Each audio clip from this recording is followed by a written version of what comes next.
Hustle got a car? Yeah. Alrighty, it is finally time to hop into the last best of 3 of Group D. D used to stand for death, now it stands for decided, because we already know which 3 players advance into the next round, but we don't know in what order yet. There's money on the line, there's prestige on the line. In the bottom right side, we're looking at the main base of our Korean Terran player, who's going to show us that he's got great defense as well. This is the Shopify Rebellion's ByuN.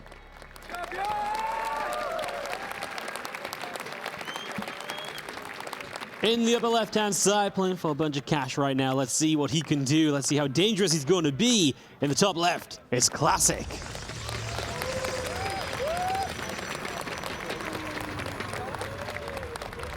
I just have to mention, Marty, that I share a birthday with ByuN. Oh, yeah? Very exciting. The 8th of May, mate. It's the most glorious day of the year. It's definitely the only stat you share. Hey! Our defense is similar. Defense is similar. Alright, our observer is showing us. Hey, I signed that shit earlier. Me too. Whoa. That's very cute. He's like, my girlfriend made it. I was like, she did a great job. Marty, let's talk about what we see in this 2 game. gateways. Because that is not totally normal. Does Classic think that ByuN is playing Protoss? Or does he have some sort of a very special 2-gate build up his sleeve? Even if this was Protoss, man, it's not quite at the wall, is it? Well, yeah, that's not necessary, Ron. Not for you, Roddy. Yeah, very fun, right? 2 gates into an expansion as well, so very interested. Maybe working with the knowledge that ByuN does not always scout all of the time, especially in the first game. ByuN is actually quite, has a tendency to stay at home and not pick up information. So you just kind of get an expansion quickly, but you're still going to have the power of 2 gateways. We're assuming double adept here, right? Yeah. Yes, that is indeed what it's going to be, and we're going to go for the double chrono as well. Don't quite have the energy yet to drop that second chrono. Then I do think it's kind of, I guess it will be okay in the end, because the second one is still going to show up so much quicker than it normally would. Would not be surprised at all to see adept number 3 and 4 behind this. ByuN is going to be very surprised, but he sees this. Good news for ByuN is that he is dropping a bunker, and I gotta say that's a very early bunker. Do we expect that bunker to finish up before the adepts make it to the other side of the map? I want to say yes, because, I mean, the adepts just started going. I know Babylon's maybe not the longest map, but I think we've got time. And the adepts now going a little bit of Reaper hunting as well, so it looks as though we are going to get that bunker up nicely on time. I feel like he wasted some time there. No, there's no way that Shade was on cooldown for that long, and he actually literally walked a little bit towards the left. So ByuN is going to be in a pretty good spot here, I feel like. He already kind of knows he can get in there. He could have dropped the grenade and actually get to the other side of the cybernetics core. These adepts are going to be annoying, but adepts are not great against buildings. They are very good against Marines. They need 3 shots to kill a Marine. They need 3 shots to kill an SCV. Obviously, if you have +1 on the forge, it only takes 2, but that is not possible with this opening. Seems like the Reaper did get picked off, but like now you're here, you've invested not just into a double gate, not just into 4 adepts that don't skill super well into the mid game, but you've also spent a bunch of chronos. What do you really get in return? Seems like we're gonna grab 2 SCVs there. It is a start, but I feel like Classic needs a lot more to be happy with this. And we're obviously on a countdown until that Cyclone pops out, which is guaranteed kills every time you get a lock-on onto the Adept, unless, the Shade is preemptive. We'll engineer in Bay block here as well, just to make sure we don't get in. I actually think he should have done that earlier, now that I think about it. But I think that ByuN also only realized this later. He's like, wait a minute, it's actually okay for me to lose a single depot here against the investment that you've already made. But that was a very smart way to just make sure that these adepts still do not get into the main base. 3 adepts would have been problematic, even with the Cyclone out there, because the adepts would obviously just ignore the Cyclone and try to one-shot workers, and we're going to try to see that over here. Yep, one of those CVs that you pulled back in. We will kill an adept for this. But yeah, Classic at least getting some damage done. On his way to the Robo facility now is his follow-up, and no signs of him moving to a 3rd base still. Nope. I think that's kind of smart, because he's obviously not going to have access to a Stargate in this game.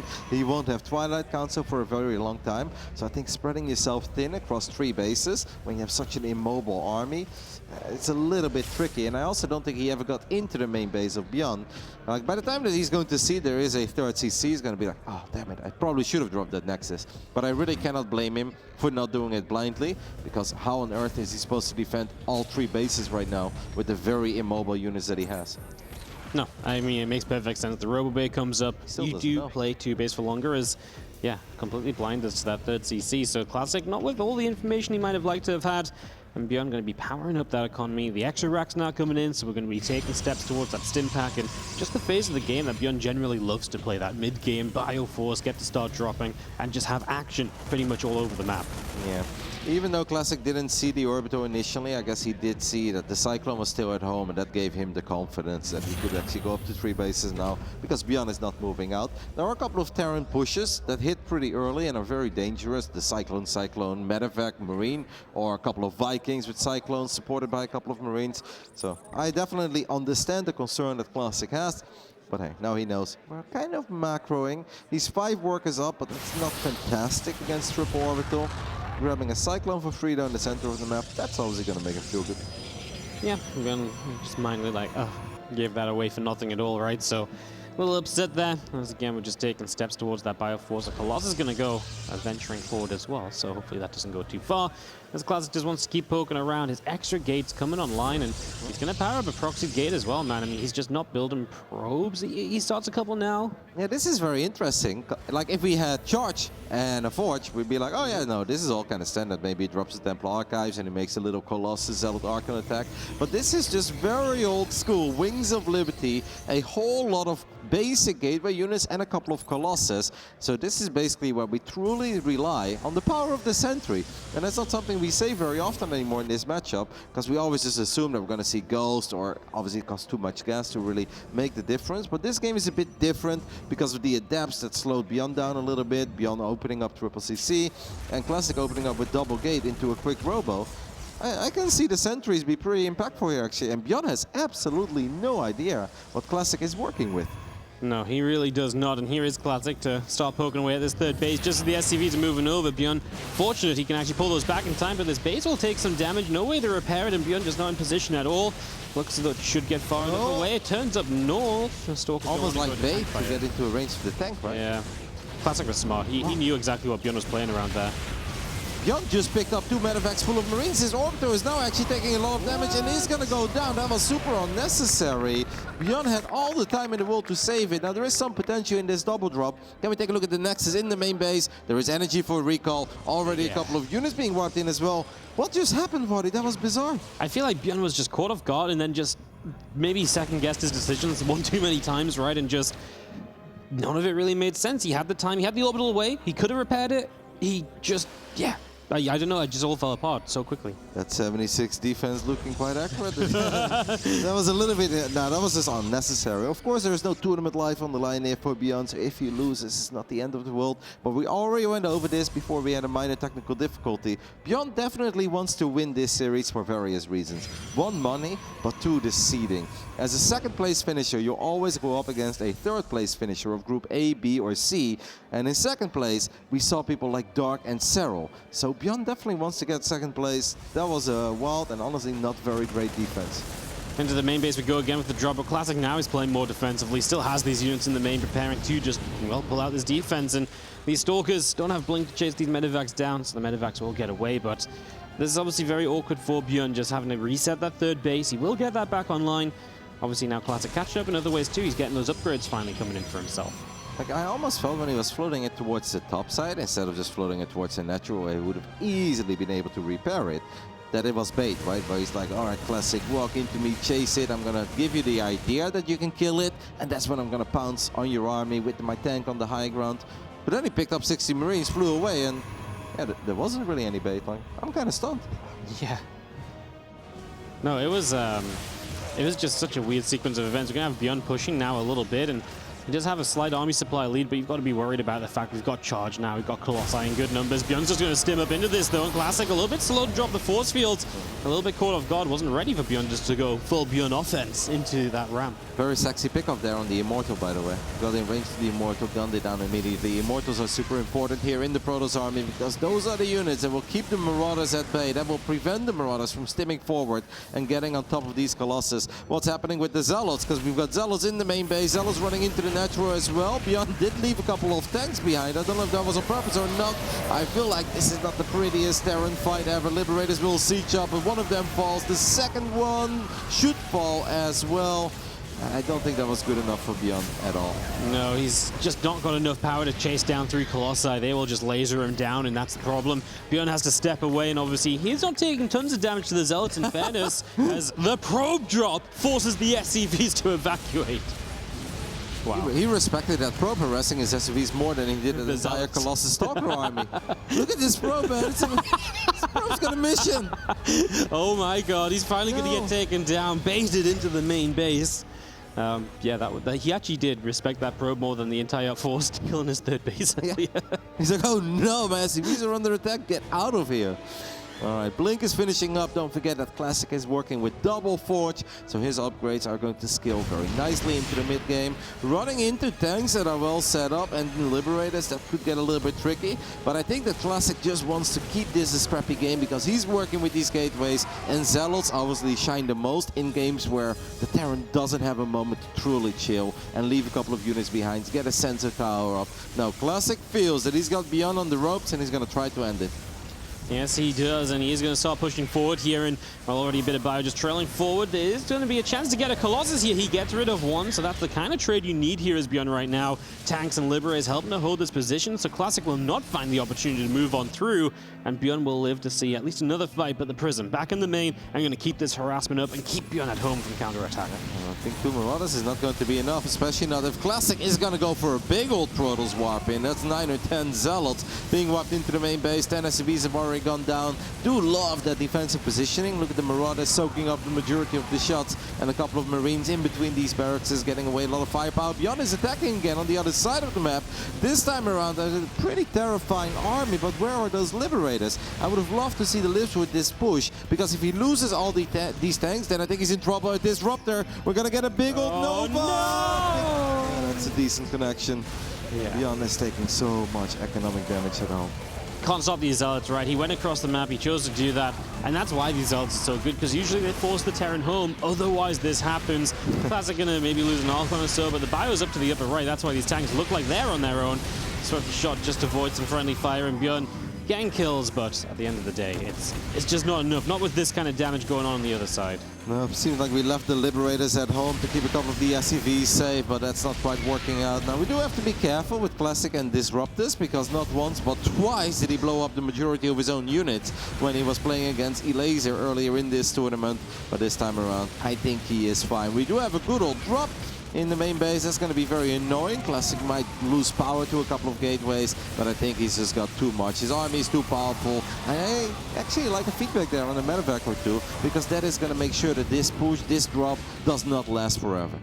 No, absolutely, right? I mean, anything you can take if you can take the longevity out of this attack, it's just going to make your life easier. Get through this game 1, win it off, and get into that game number 2.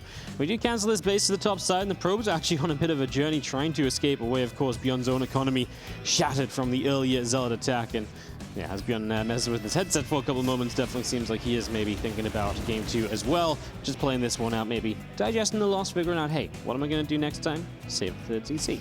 Yeah, or he's waiting for Classic to fire a Nova in the wrong direction. That really is pretty much his only lifeline in this game. He used that against a laser, but not me. Disrespectful. Oh, yes, it does connect, and that's going to be the big disruptor shot to send Classic to a big game 1 victory against ByuN here on the stage. I'll be honest, Waddy. One of the more odd games I've seen throughout the entire Intel Extreme Masters. We've seen a couple, obviously Cure Ragnarok on Neo Humanity. That was pretty weird, with a couple of links running into the natural and just ending it at minute 3. This one was also a bit crazy. I don't know what happened there in the initial defense by ByuN, because he had so much time to save the orbital. There was decent amount of firepower, but it was definitely not one-shotting, two-shotting that orbital. It was totally safe. He could have floated it towards the natural, repair it there, and if he would have picked up like 8 Marines during that, send it to the other side of the map, I was like, yeah, that's kind of smart. But he leaves the orbital out in the open while picking up 60 Marines, sending those to the other side of the map, which was spotted, by the way, by a hallucinated Phoenix, I believe, that was also chipping away that orbital, even though it didn't do anything, but yeah, that was wild. It just didn't make sense. And my favorite part as well, the orbital's about to die. He's like, now I'm going to stim everything into the Colossi to hell. And no, oh no, he lost even more army. Like, yeah.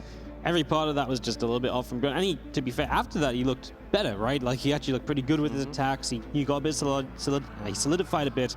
He also was able to defend against the Zealots well initially, but he just didn't have enough because of the third going down. Eventually that caught up, and that's where Classic was able to break him down. So just needs a more solid first part of the game, and he really could be, you know, good to go here for game 2. We definitely can't fault him for eventually falling apart a little bit against the Zealots, because if he doesn't do anything, then he's going to fall way too far behind. So he had to spread himself rather thin across 3 bases. Classic was getting pretty good upgrades as well. Classic had all the money in the world, so it did kind of feel like it was just a matter of time before these Zealots were going to be very successful, especially if Classic would double down, right? Where it's not this, okay, I'm dropping 4 Zealots or I'm warping in 2 or 3 Zealots. No, when we're legitimately warping in 20 supply at a time, on top of the 4 or 8 supply that was already in the prism. Yeah, it only made sense, and that eventually made the difference, but it really all goes back to that loss of the 3rd orbital, because up to that point, I didn't really hate this game for ByuN. I was curious to see how he was going to deal with that weird Wings of Liberty poke of basic Stalkers, Sentries, and the Colossus, but I like the idea of not being stubborn and be like, okay, I'll temporarily evacuate the low ground, but I didn't like the idea of letting it die. Yeah, no, 100% with you. As we get ourselves onto Ancient Cistern for map number 2 in the top right-hand side, looking to pick up a win, trying to battle for a chance at first place in this group. From the Shopify Rebellion, make some noise for ByuN! Big series for all the big Gabriel fans out there as well, who I believe is duking it out with Bunny in the TVT. But of course, if Gabe wins and ByuN loses, that means that Gabe will most likely finish at least 2nd, potentially even 1st, but we'll talk more about that later. In the bottom left side of Ancient, we're looking at the main base of the Protoss, who had a cool build, the double gate into a Colossus poke in game 1. Our Korean Protoss player, Classic.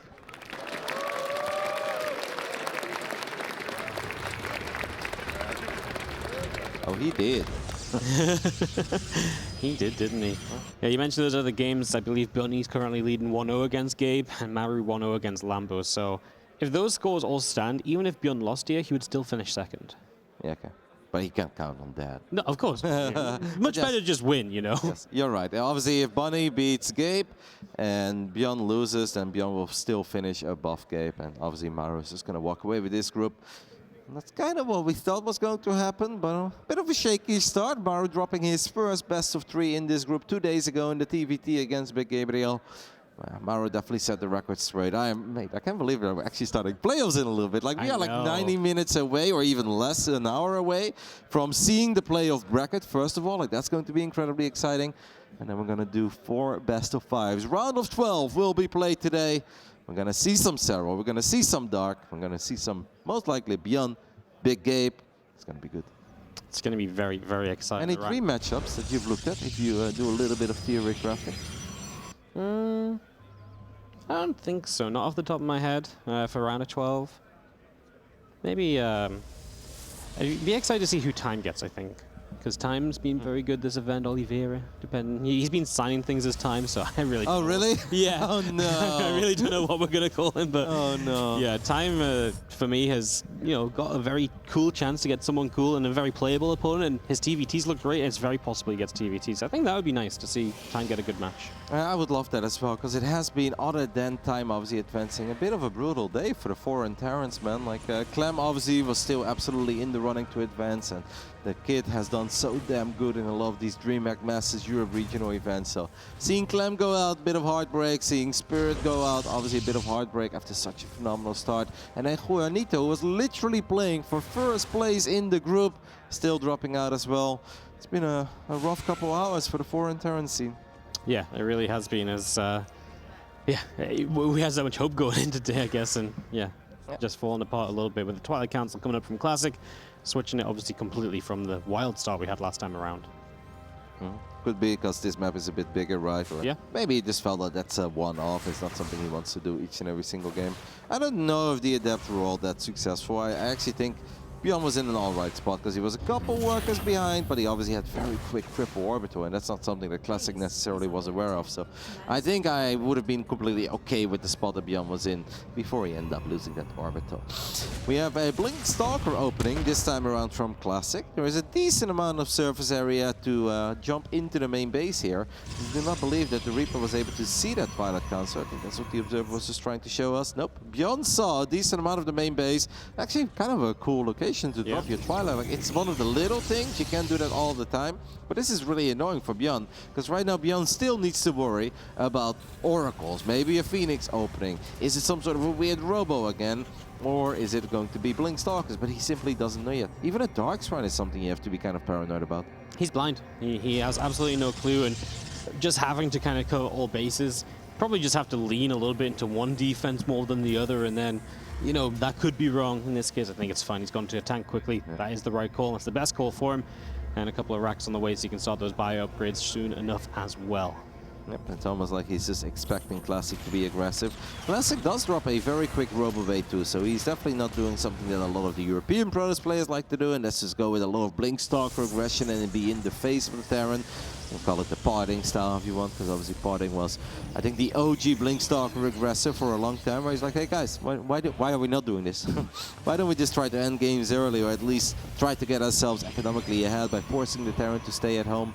Well, Classic is just kind of going for a defensive Blink opening with a quick Colossus, which also is going to be defensive, and then 3 bases. Yep, Robo Bay finishing now, so there's all the upgrades from ByuN as well. The 1-1 Stim Pack again, power into that bio play. We never really got to see a kickoff from last game because it all went wrong before he really got to start dropping, and then he sent the drop that got deflected completely. So excited to see, of course, if he can control things a little bit better this time around, because I don't think Classic's really going to be able to set up as much this time to be able to poke across the map and to punish a third as much. No, and I don't think he wants to do that either. He's got less gateways, I think, as well, because he didn't go for the double gate opening. We were investing in the Twilight and the Forge a bit quicker.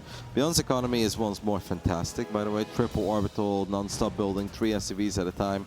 Classic at 50 probes, ByuN at 49 SCVs. That really is a phenomenal spot to be in as a Terran. It kind of feels that Classic needs to do something, right? Like, he needs to kind of accomplish a little victory here or there, whether it's a couple of SCVs or snipe something that is somewhat valuable, blink into the main base once, pick off an add-on or something. I know it's hard, but if we don't do anything, like, there's a reason why the numbers normally don't look like this, because if this just keeps on growing the way it currently is growing, in the next 2 minutes, ByuN is going to have like a 30 army supply advantage. Yeah. No, it's you got to be careful. It's so easy to get overwhelmed here as Classic is.